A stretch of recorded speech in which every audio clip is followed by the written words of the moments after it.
मर्ज किया जा रहा, 2-2, 3-3 किलोमीटर दूर मर्ज करने के लिए कहा गया शासन द्वारा। हम उसका जो है घोर निंदा करते हैं। पूरे आज भी ऐसी मानसिकता वाले लोग हैं जो बच्चियों को मोबाइल नहीं देते हैं, लड़के और लड़कियों में अंतर करते हैं, क्योंकि लड़कियों को पहले से ही असुरक्षित हम महसूस करते हैं। तो मर्ज किया जा रहा, 2-2, 3-3 किलोमीटर दूर मर्ज करने के लिए कहा गया शासन द्वारा।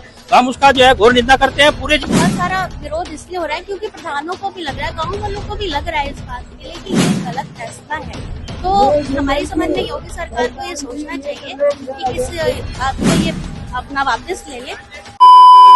देश में 30 जून के बाद कई हजार विद्यालयों की सूरत बदल जाएगी, क्योंकि योगी सरकार के आदेश हैं जितने भी प्राइमरी स्कूल हैं जो जिनमें छात्रों की संख्या 20 से कम है उनको मर्ज कर दिया जाएगा। और इसको लेकर अब शिक्षकों के अंदर भारी विरोध है। और इस वक्त सहारनपुर के हकीकत नगर धरना स्थल पर मैं मौजूद हूँ। अगर आप पीछे देखें तो आप देख सकते हैं पूरे जिले भर के तमाम शिक्षा संघ से जुड़े कार्यकर्ता यहाँ पर मौके पर मौजूद है। सर, क्या नाम है आपका? मेरा नाम रविंदर पवार, मैं जिला अध्यक्ष हूँ राष्ट्रीय शैक्षिक महासंघ जनपद सहारनपुर। कैसे देखते हैं सर इस योगी सरकार के फैसले को? देखिए, ये तो एक तानाशाही वाला फैसला है, इसका तो हम हर तरीके से विरोध करेंगे, क्योंकि ग्रामीण परिवेश में गरीब परिवार के बच्चे पढ़ते हैं और अगर उनको 3-3, 4-4 किलोमीटर दूर शिक्षा ग्रहण करने के लिए भेजा जाएगा तो एक तरीके से जो शिक्षा के मंदिर है वो गाँव में बंद हो जाएंगे। इससे कहीं ना कहीं वे बच्चे भविष्य में शिक्षा से वंचित रहेंगे।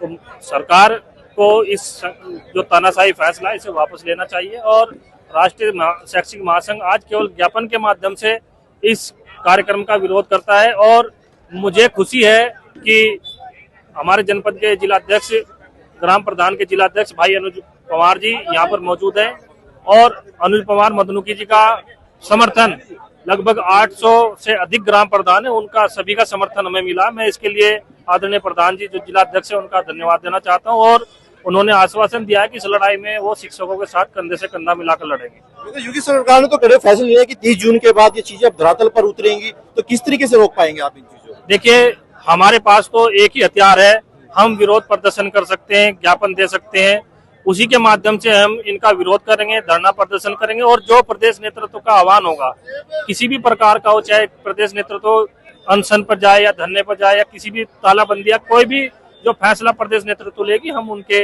आदेशों का पालन करेंगे। जी, अनुज पवार भी जुड़ चुके हैं। अनुज भाई, किस तरीके से देखते हैं योगी सरकार के इस फरमान को?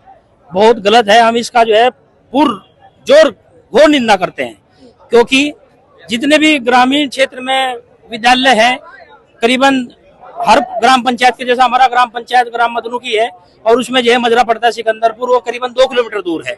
अगर वह वहाँ शिक्षण कार्य बंद हो जाएगा तो बच्चे कहाँ जाएंगे? गरीब बच्चे हैं, जाने की उन्हें असमर्थ है। तो हम करने के तो आदेश ही नहीं, उनको मर्ज करने के आदेश किए गए। मर्ज के लिए तो दूर तो जाएंगे ना, उस स्कूल में तो नहीं मर्ज किया जा रहा ना आस पड़ोस के स्कूल में मर्ज किया जा रहा। 2-2, 3-3 किलोमीटर दूर मर्ज करने के लिए कहा गया शासन द्वारा। हम उसका जो है घोर निंदा करते हैं। पूरे जिले के प्रधान हम इनका समर्थन करते हैं और चाहे जो भी हमारा राष्ट्रीय अध्यक्ष और प्रदेश अध्यक्ष के दिशा निर्देश होगा उसके नेतृत्व में हम जो है जिले के अंदर और प्रदेश के अंदर धरना प्रदर्शन जारी करने का काम करेंगे। चलिए, कुछ और शिक्षक संघ से जुड़े कार्यकर्ता भी जुड़ चुके हैं। सर, आखिरकार अब क्या कुछ फैसले लिए जा रहे हैं चीज को लेकर? ऐसा है, देखिए, मेरा मानना यही है कि बहुत ही डिक्टेटरशिप बड़े फैसले हैं ये। जैसा भाई रविंदर पवार जी ने, अनुज प्रधान संगठन अध्यक्ष जी ने कहा, बिल्कुल इनकी बात 100% सत्य है। गरीब बच्चा शिक्षा से विमुख हो जाएगा, इसका बहुत बड़ा कुप्रभाव ग्रामीण व्यवस्था पर पड़ेगा। नेपाली प्राथमिक विद्यालय चांचक से किस तरीके से देख रहे हैं योगी सरकार के इस फैसले को? 30 जून के बाद अब जो है प्राइवेट स्कूल है उनको मर्ज कर दिया जाएगा।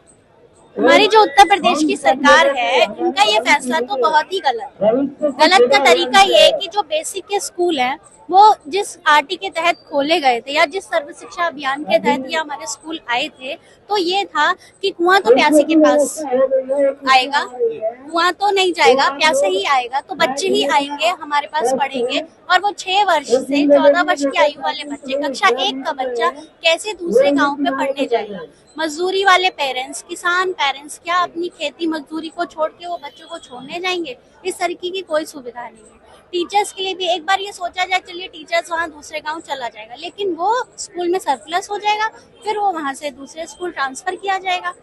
तो ये सिलसिला चलता रहेगा। इसके चलते हुए हम पढ़ाई कैसे करेंगे? गाँव के बच्चे बालिकाओं को कैसे दूसरे गाँव पर भेजेंगे? इसमें बहुत सारा विरोध इसलिए हो रहा है क्योंकि प्रधानों को भी लग रहा है, गाँव वालों को भी लग रहा है इस बात के लिए कि ये गलत फैसला है।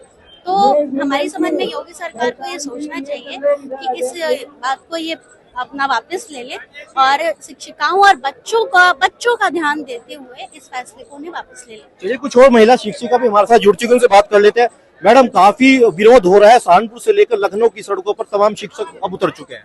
सर, आरटी के तहत हर गांव में स्कूल खोला गया था। अब जो है कहने को आ गया कि भाई जहां बच्चे कम हैं, मैं सरकार से पूछना चाहती हूँ, ये छोटे छोटे अमान्यता प्राप्त प्राइवेट स्कूल जो चल रहे हैं, हम यहाँ शिक्षक इतनी ट्रेनिंग लेकर और हर टेस्ट पास करके हम पढ़ाने पहुंचते हैं, वहीं प्राइवेट स्कूल्स में हम टीचर्स जानते हैं कितना एजुकेशन, कितना क्वालिफिकेशन मोस्टली होता है। तो सरकार को उस तरफ एक कदम उठाना चाहिए। और जो ये मर्ज करने का फैसला है, ये सरासर गलत। सबसे ज्यादा प्रभाव जो है बच्चों पर पड़ेगा।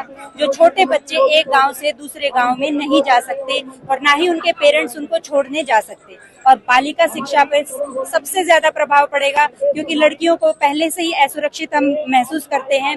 और जब सरकार बालिका शिक्षा पे इतना जोर डाल रही है और इसके चलते अब जो है ये स्कूल बंद करने की प्रक्रिया उन्होंने शुरू की है, मर्ज करने की, पेयरिंग करने की प्रक्रिया शुरू की है, ये सरासर गलत है। आप कह रहे हैं कि आप बेटियों को और महिलाओं को सुरक्षित नहीं मानते, क्या अभी भी मौजूदा सरकार के अंदर आप बेटियों को सुरक्षित नहीं मानते, जहां पर प्रदेश सरकार कहती है Beti Bachao Beti Padhao? Sir, ground level पे वो सारी चीजें नहीं पहुंच पाती। आज भी ऐसी मानसिकता वाले लोग हैं जो बच्चियों को मोबाइल नहीं देते हैं, लड़के और लड़कियों में अंतर करते हैं, स्कूल भेजने से भी डरते हैं। जहां वो नजदीक के स्कूल में भेजने से डरते हैं, तो वो दूर कैसे भेज पाएंगे सर? और ये भी है कि हमारे जो और अभ्यर्थी हैं, टीईटी अभ्यर्थी हैं और बीएड अभ्यर्थी हैं, उनके लिए वैकेंसी खत्म होने जा रही है आगे। सबसे बड़ा मुद्दा ये है। हमारे कहीं मेरे छोटे भाई